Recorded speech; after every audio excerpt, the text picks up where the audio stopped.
Why was the Book of Enoch left out of most Bibles? Why is the Book of Enoch not in most Bibles? Was it hidden because it revealed too much? Was it removed by powerful religious leaders? Or is the real story more complicated and, honestly, more interesting than the internet usually makes it sound? The Book of Enoch talks about fallen angels, the Watchers, the Nephilim, forbidden knowledge, heavenly visions, and coming judgment. So the obvious question is, if this book is so important, why do most Christians open their Bible and not find it there? In this episode of The Lost Scrolls, we're going to break down one of the biggest questions surrounding the Book of Enoch. Not with cheap conspiracy theories, not with boring textbook energy, but with a clear, simple explanation of how ancient books became scripture, why Enoch was preserved in some traditions but not others, and why it still matters today. We'll look at three things: what the Book of Enoch actually was, why most Jewish and Christian traditions did not include it, why the book survived anyway, why people are still obsessed with it, and by the end, you'll see why the story of Enoch is not just about a missing book. It's about memory, tradition, authority, and the strange way ancient texts can disappear from one bookshelf and survive in another.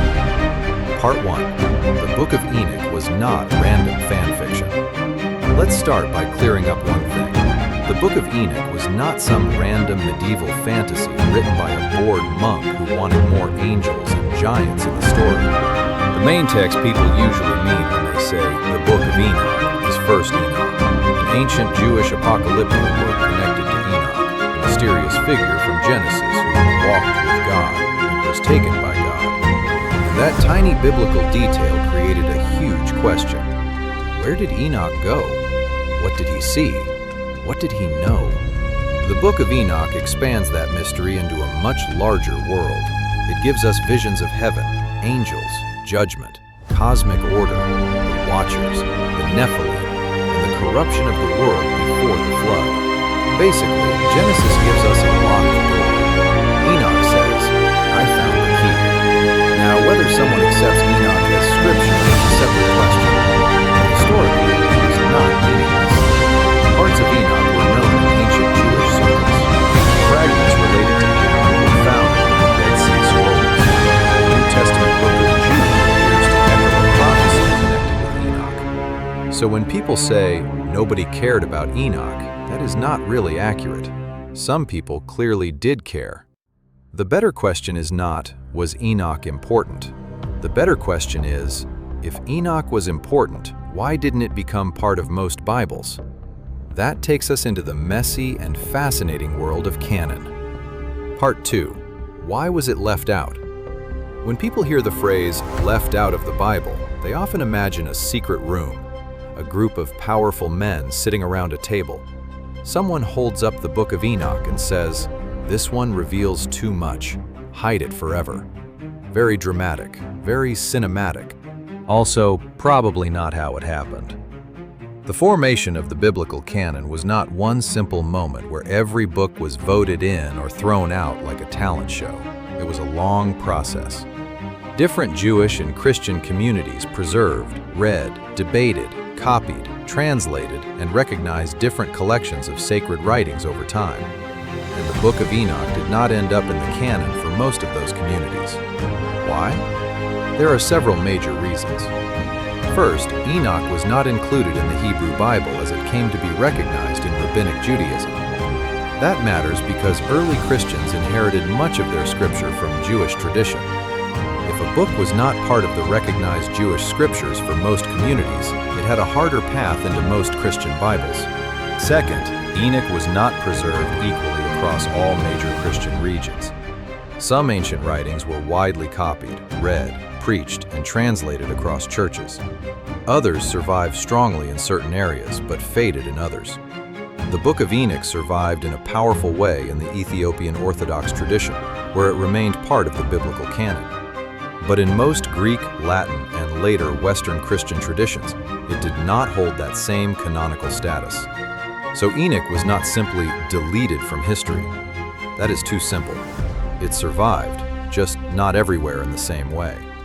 Third, the content of Enoch was unusual. And by unusual, I mean, even by ancient standards, this book goes hard. Fallen angels descending to earth, forbidden knowledge, giants born before the flood, heavenly journeys, cosmic judgment, secrets of the universe. It is exactly the kind of book that makes modern YouTube thumbnails very easy. But for communities deciding which books should be read as scripture, the question was not only, is this interesting? The question was, is this authoritative? Is this consistent with the faith we have received? Is this widely recognized? Is this connected to the prophetic or apostolic tradition in a clear way? And for most traditions, Enoch did not meet those standards in the same way as books that became part of the Old and New Testaments. Now this is where we need balance. Saying Enoch is not in most Bibles does not mean it is worthless. But saying Enoch is interesting does not automatically mean it should be scripture. Ancient does not always mean canonical. Mysterious does not always mean suppressed. And popular on the internet does not always mean historically simple. The truth is more nuanced. The Book of Enoch was influential. It was known. It was preserved. It shaped imagination around angels, judgment, demons, and the world before the flood. But for most Jewish and Christian traditions, it remained outside the official biblical canon. Part 3. Why did Enoch survive anyway? Here's what makes the story even more fascinating. Even though Enoch was left out of most Bibles, it never fully disappeared. It survived especially through the Ethiopian Orthodox tradition.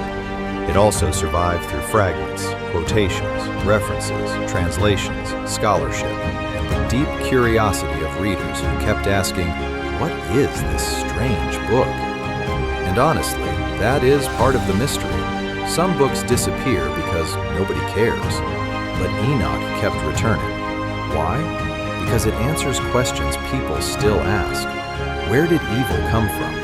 Why was the world before the flood so corrupt? Who were the sons of God in Genesis 6? What were the Nephilim? Why do angels fall? What happens when heavenly power becomes corrupted? And maybe the biggest question, is the world only physical, or is there an unseen spiritual drama behind human history? That is why Enoch still grabs attention, not just because it has angels and giants. Though, let's be honest, angels and giants definitely help. It grabs attention because it feels like a window into the ancient mind, a world where heaven and earth are connected, where human violence is not just a social problem, but a cosmic crisis, where knowledge can become dangerous, where judgment is not random, but a response to corruption. And that is why the Book of Enoch is so powerful for a channel like the Lost Scrolls. It is not just the forbidden book. It is a doorway into how ancient people understood evil, power, rebellion, and divine justice. But we have to be careful. If we turn Enoch into nothing but conspiracy content, we actually make it smaller. Because the real story is already fascinating. A book can be outside most Bibles and still be historically important.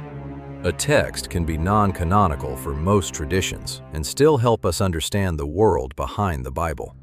A book can be controversial without needing to become clickbait. That is the mature way to read Enoch. Not as a replacement for Scripture, not as useless nonsense, but as an ancient witness.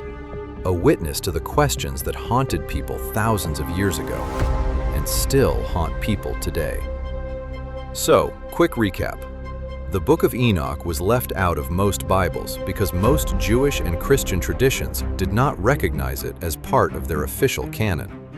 It was not widely preserved in the same way across the major traditions that shaped most Bibles.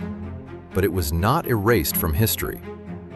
It survived powerfully in the Ethiopian Orthodox tradition, appeared in ancient fragments, and continued to influence how people think about angels, demons, judgment, the Watchers, and the Nephilim. So maybe the real mystery is not simply, why was Enoch left out? Maybe the deeper mystery is, why did Enoch refuse to be forgotten? If If you want more cinematic breakdowns of biblical mysteries, forgotten texts, ancient angels, and the hidden world behind Scripture, subscribe to the Lost Scrolls. In the next episode, we'll open another ancient mystery from the shadows of biblical history.